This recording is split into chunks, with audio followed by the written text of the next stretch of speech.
Okay, welcome to the Grail of Truth Bible Study. This week we're doing Exodus chapter 35.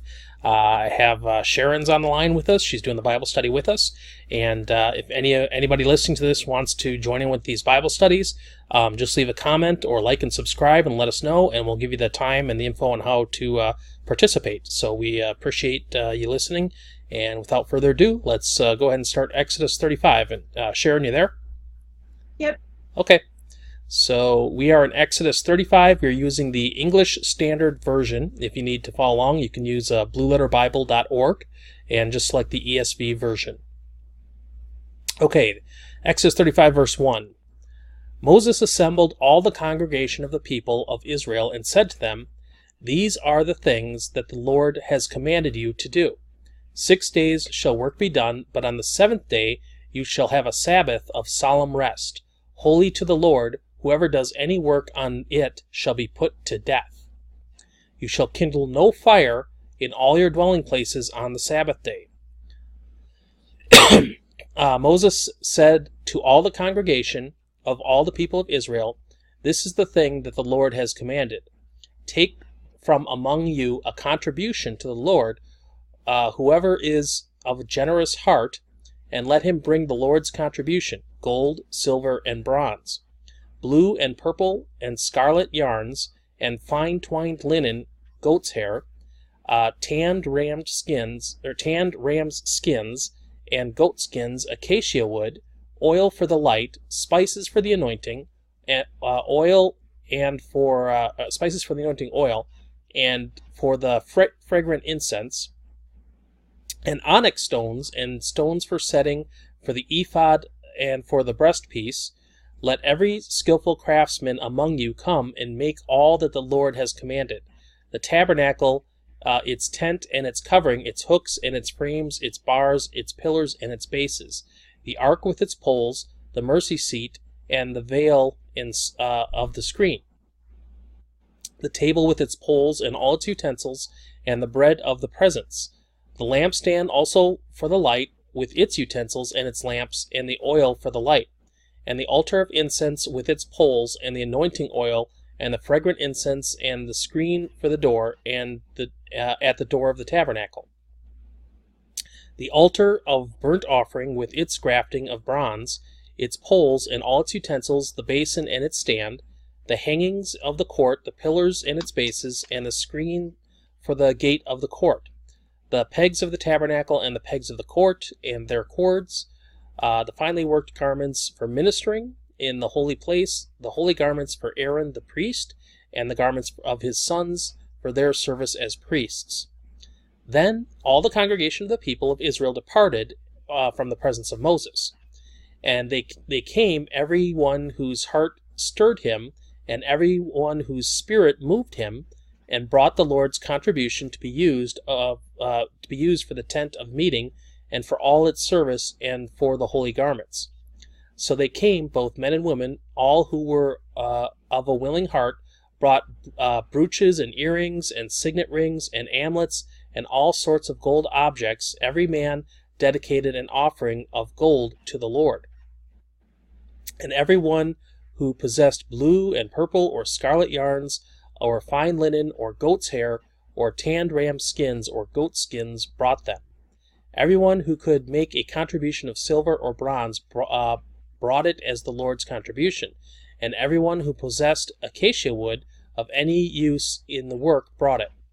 And every skillful woman spun with their hands, and they all brought what they had spun in blue and purple and scarlet yarns and fine twined linen. All the women whose hearts stirred them to use their skill spun the goat's hair. And the leaders brought onyx stone and stones to be set in the ephod and for the breastpiece, and spices and oil for the light, and for the anointing oil, and for the fragrant incense. And all the men and women and the people of Israel whose heart moved them to bring anything for the work that the Lord had commanded by Moses to be done brought it as a freewill offering to the Lord.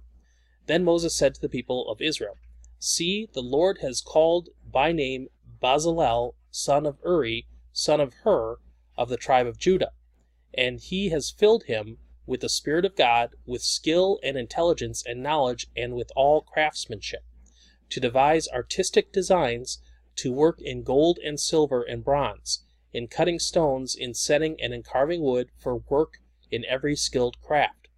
And he has inspired him to teach both him and Oholiab, the son of Ahisamach, of the tribe of Dan.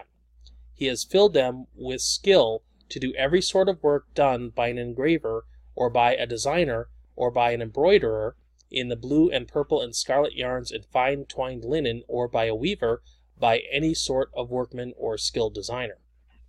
Okay, that is Exodus 35. Did you want me to pause, or do you want to discuss it? Discuss. Okay. One thing I would kind of point out, because this is a pretty straightforward chapter, basically what's going on is, okay, so you had the whole incident with the golden calf, you had the whole, we had to get the Ten Commandments a second time because Moses broke the original stones. You had, the pleading with God to basically try to restore that relationship with Israel.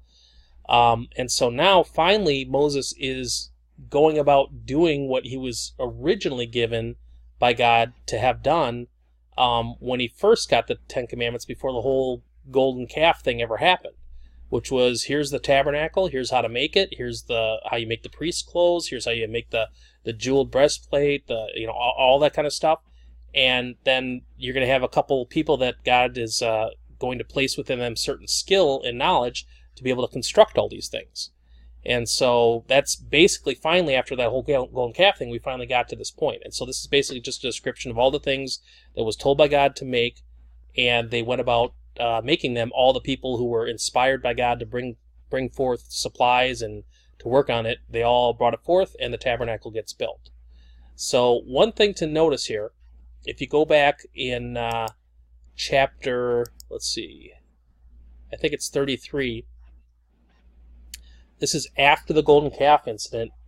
You'll notice it says that in verse 7, I'm back 2 chapters now, in verse 33, or chapter 33. In verse 7 it said, "Now Moses used to take the tent and pitch it outside the camp, far off from the camp, and called it the tent of meeting. And everyone who sought the Lord would go to the tent of meeting, which was outside the camp." So I don't believe that this tent that's being referred to here is the same thing as the tabernacle, which they're building 2 chapters later. I think this is basically a tent, because the reason being is that in the verses, it's used to refer to as Ohel, which in Hebrew means tent, but the tabernacle referred to in chapter 35 is Mishkan. So hang on a second, let me go to that chapter real quick here and show that. So I'll go to I think, Skip, did you say it was a different one or was not? I think it was a different one. I think it was basically a tent. Okay.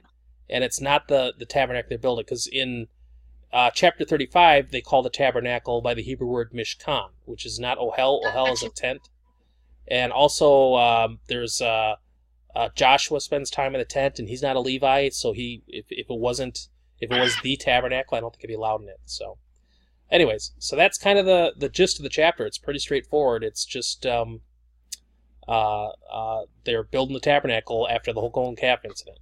So, did you have any questions on that? No, my summary thing is pretty much that too, and then it says about no fire. Oh yeah, and the addition of, don't work on the Sabbath. It's a death penalty if you work on the Sabbath under the Old Testament. So, and then you can't light any fire. And even today, obviously, Jewish people they don't turn on microwaves or stoves. They don't turn on light bulb switches. They don't drive a car. All that because it might be possibly considered as a form of starting a fire. So in order to keep the Sabbath, that's one of the things that they do. Now, if you already have a fire that's running, that's fine as long as you start it before the Sabbath. And they usually do that, like they'll light a candle about 18 minutes before sunset in order to honor the Sabbath. So, can you read your summary, what you have?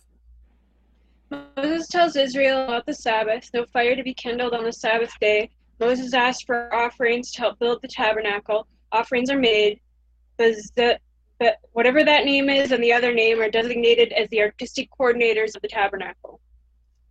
Yeah, let's see here. That was Bezaleel, Bezalel ben Uri ben Hur of the tribe of Judah, and Oholiab, that's a hard one, Oholiab, the son of Ben Ahisamach of the tribe of Dan. Yeah. So, so they're the honored builders of the implements and so forth of the tabernacle. Cool. So if that's, like I said, it's a pretty short chapter, pretty straightforward as far as the info in it. So if there's no other questions, I'll just go on to the next one. Stop this one and go on to the next. Okay. All right. Thanks for everyone who watched this Bible study in chapter 35. And if you want to go ahead and check out the next one, we're going to go on and do chapter 36 of Exodus in the next video. And again, please like, subscribe, and follow. If you want to be involved with these videos, just let us know and we'll give you more information on it when you can participate as well. Thanks very much. See you next video.